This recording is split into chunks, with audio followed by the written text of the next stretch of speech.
안녕하세요. 말씀 베이커리 611번째 시간 기도하심으로 시작하겠습니다. 거룩하신 주님 감사합니다. 주님의 말씀을 묵상합니다. 성령님께서 말씀에 조명이 되어 주시옵소서. 우리 주 예수 그리스도님의 이름으로 기도합니다. 아멘. 네, 오늘 보실 말씀은 창세기 47장 13절에서 26절까지의 말씀입니다. 기근이 더욱 심해지더니 온 세상의 먹거리가 떨어지고 이집트 땅과 가까운 가나안에서는 이 기근 때문에 사람들이 야위어 갔다. 사람들이 요셉에게 와서 곡식을 사느라고 돈을 치르니 이집트 땅과 가나안 땅의 모든 돈이 요셉에게로 몰렸고 요셉은 그 돈을 바로의 궁으로 가지고 갔다. 이집트 땅과 가나안 땅에서 돈마저 떨어지자 이집트 사람들이 모두 요셉에게 와서 말하였다. 우리에게 먹거리를 주십시오. 돈이 떨어졌다고 하여 어른께서 보시는 앞에서 죽을 수 없지 않겠습니까? 요셉이 말하였다. 그러면 당신들이 기르는 집짐승이라도 가지고 오시오. 돈이 떨어졌다니 집짐승을 바꿔서 먹거리를 팔겠소. 그래서 백성들은 자기들이 기르는 집짐승을 요셉에게로 끌고 왔다. 요셉은 그들이 끌고 온 말과 양떼와 소떼와 나귀를 바꿔서 먹거리를 내주었다. 이렇게 하면서 요셉은 한 해 동안 내내 집짐승을 다 바꿔서 먹거리를 내주었다. 그 해가 다 가고 이듬해가 되자 백성들이 요셉에게 와서 말하였다. 돈은 이미 다 떨어지고 집짐승마저 다 어른의 것이 되었으므로 이제 어른께 드릴 수 있는 것으로 남은 것이라고는 우리의 몸뚱아리와 밭되기 뿐입니다. 어른께 무엇을 더 숨기겠습니까? 자, 야곱의 모든 가족들이 이집트로 온 것이 기근이 든 지 2년째입니다. 자, 그리고 3년째가 됐을 때 지금 사람들은 더 이상 먹을 거를 살 돈이 없습니다. 그래서 기르던 가축을 모두 다 주고 이제 먹거리와 교환을 하게 되죠. 자, 그런데 그것마저도 떨어지고 그 다음 해가 돼도 여전히 기근은 사라지지 않고 있습니다. 7년의 기근입니다. 이제 고작 3년 정도 지났을 뿐입니다. 자, 굉장히 이제 힘든 시간을 당시 이집트 사람뿐만 아니라 당시 모든 주변에는 사람들이 겪고 있는 상황이죠. 자, 이 와중에서 요셉을 통해서 구원받은 야곱의 가족들은 다소 편안하게 그리고 먹거리가 많이 풍성하진 않았겠지만 그래도 부족함 없이 고센 땅에서 지내고 있는 상황으로 우리가 볼 수 있겠습니다. 자, 19절 계속 보면요. 어른께서 보시는 앞에서 우리가 밭과 함께 망할 수 없지 않겠습니까? 그러니 우리의 몸과 우리의 밭을 바꿔서 먹거리를 파십시오. 우리가 밭까지 바쳐서 바로의 종이 되겠습니다. 우리에게 씨앗을 주십시오. 그러면 우리가 죽지 않고 살아날 것이며 밭도 황폐하게 되지 않을 것입니다. 요셉은 이집트에 있는 밭을 모두 사서 바로의 것이 되게 하였다. 이집트 사람들은 기근이 너무 심함으로 견딜 수 없어서 하나같이 그들이 가지고 있는 밭을 요셉에게 팔았다. 그래서 그 땅은 바로의 것이 되었다. 요셉은 이집트 이 끝에서 저 끝까지 여러 성읍으로 나누고 이집트 전 지역에 사는 백성을 옮겨서 살게 하였다. 자, 이것은 이제 옮겨서 살게 했다는 건 이제 노동에 징용했다라는 것으로 볼 수 있겠습니다. 근데 이것이 막 굉장히 핍박하고 그런 것이기보다는 그들의 밭을 팔았잖아요. 그래서 그들의 밭을 그들이 경작하게 하고 이제 그 소산의 일부를 이제 바치게 하는 법을 만들게 됩니다.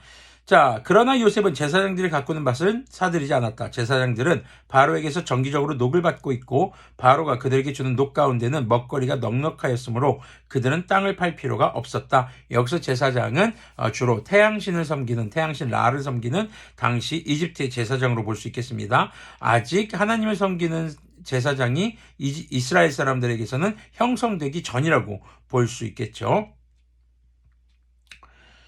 자, 23절 계속 보면요. 요셉이 백성에게 말하였다. 이제 내가 당신들의 몸과 당신들의 밭을 사서 바로께 바쳤소. 여기에 씨앗이 있어. 당신들은 이것을 밭에 뿌리시오. 곡식을 거둘 때에 거둔 것에서 5분의 1을 바로께 바치고 나머지 5분의 4는 당신들이 가지시오. 자, 지금 밭도 팔았습니다. 씨앗도 지금 요셉이 주고 있죠. 근데 요셉의 정책이 굉장히 우리가 눈여겨볼 필요가 있습니다. 20%만 세금으로 바치고 나머지는 당신들이 그것으로 먹고 살아가십시오라고 이야기하는 것입니다. 먹을 것이 없어서 모든 돈과 모든 가축과 이제는 땅도 팔고 스스로가 이집트의 바로 파라오 왕의 종이 되겠다고 자처한 사람들에게 이 살 길을 제공해주고 있는 것이 어떻게 보면은 자, 이제 계속 보면은요, 거기에서 밭에 뿌릴 씨앗은 따로 떼어 놓으면 그 남는 것이 당신들과 당신들의 집안과 당신들 자식들의 먹거리가 될 것이요. 자, 그리고 지금 거기서 씨앗을 따로 떼어서 그걸로 이제 계속 농사를 지을 수 있도록 합니다. 단순히 구제하기 위해서 먹거리를 지금 주는 것으로 끝나는 것이 아니라 지속적으로 그들이 생계를 유지할 수 있는 삶의 환경과 터전을 마련해 주는 것이죠.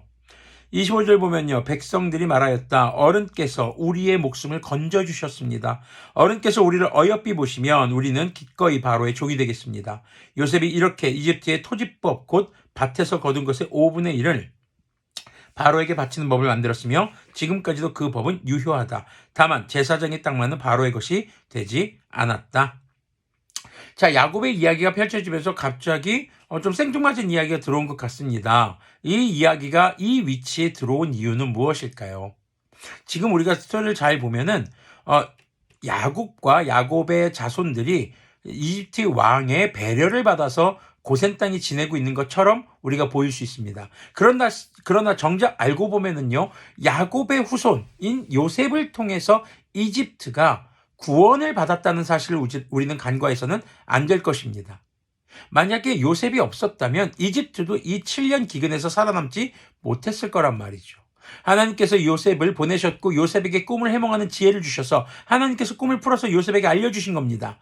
그리고 요셉은 그 꿈을 풀어서 바로의 인정을 받고 바로가 요셉을 총리 대신으로 세워서 7년 풍년 동안의 곡식을 거둬서 잘 저장해 두고 7년 흉년 기근이 들 때 그것을 적절하게 풀어서 백성들 이집트를 또 인근 국가의 백성들까지도 먹여 살리는 그런 역할을 하게 하신 것이죠.